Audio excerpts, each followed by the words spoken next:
On commence avec une question de Frédéric. On parle de la réouverture des commerces, des bars et des restaurants qui, eux, restent fermés.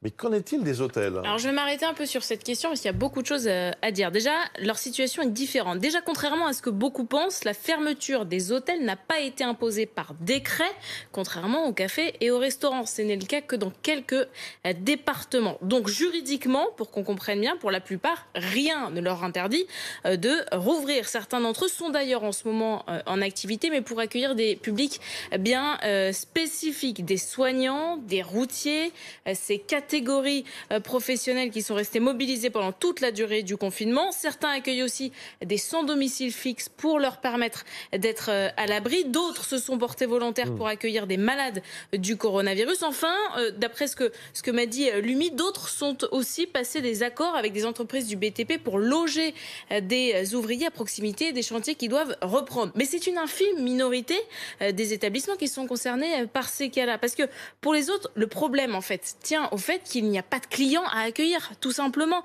Plus de clientèle d'affaires pendant sûrement encore quelques mois, plus de clientèle touristique non plus.